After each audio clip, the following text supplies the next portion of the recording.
Wind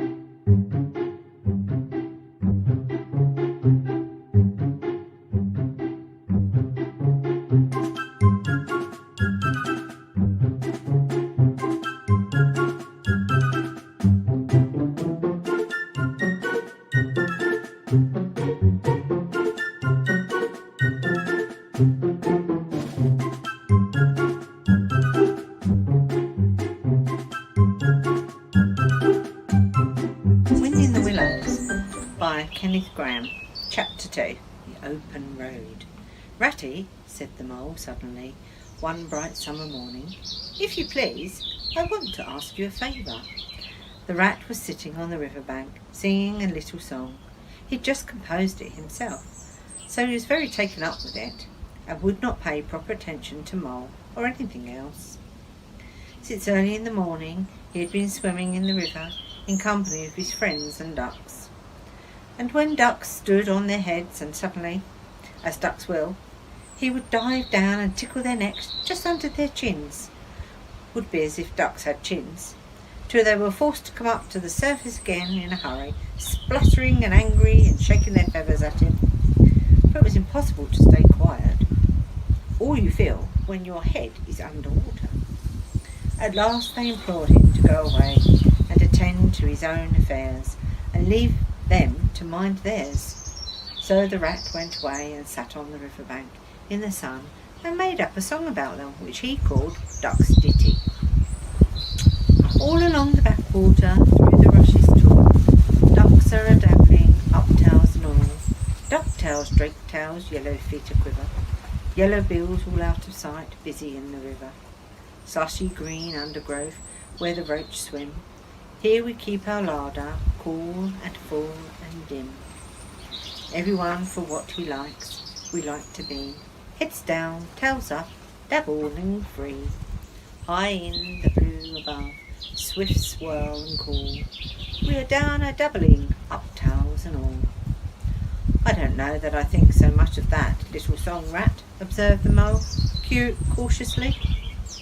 He was no poet himself and didn't care who knew it, and he had a candid nature. "Nor don't the ducks neither," replied the rat cheerfully. "They say, why can't fellows be allowed to do what they like, when they like, as they like, instead of other fellows sitting on the banks and watching them all the time, and making remarks and poetry and things about them? What nonsense it all is! That's what the ducks say." So it is, said the mole, with great heartiness. "No, it isn't," cried the rat indignantly. "Well then, it isn't," replied the mole soothingly. "But what I wanted to ask you was, won't you take me to call on Mr. Toad? I've heard so much about him, and do so want to make his acquaintance." "Why, certainly," said the good-natured rat, jumping to his feet, dismissing poetry from his mind for the day. "Get the boat out, and we'll paddle up there at once. It's never the wrong time to call on Toad. Early or late, he's always the same fellow, always good-tempered, always glad to see you, always sorry when you go." "He must be a nice animal," observed the mole, as he got into the boat and took the sculls, while the rat settled himself comfortably in the stern. "He is indeed the best of animals," replied Rat. "So simply, so good-natured, so affectionate. Perhaps he's not very clever. We can't all be geniuses, and it may be that he is both boastful and conceited. But he's got some great qualities, has Toady." Rounding a bend in the river, they came in sight of a handsome, dignified old house of mellow red brick, with well-kept lawns reaching down to the water's edge. "There's Toad Hall," said the rat, "and that creek on the left, where the notice board says 'Private, no landing allowed,' leads to his boathouse, where we'll leave the boat. The stables are over there to the right. That's the banqueting hall you're looking at now. Very old, that is. Toad is rather rich, you know, and this is really one of the nicest houses in these parts, though we never admit so much to Toad." They glided up the creek, and the mole shipped his sculls as they passed into the shadow of the large boathouse. Here they saw many handsome boats slung from crossbeams or hauled up on a slip, but none in the water, and the place had an unused and deserted air.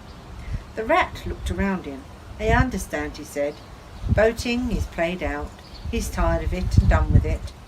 I wonder what a new fad he has taken up now. Come along, let's look him up. We shall hear all about it quite soon enough."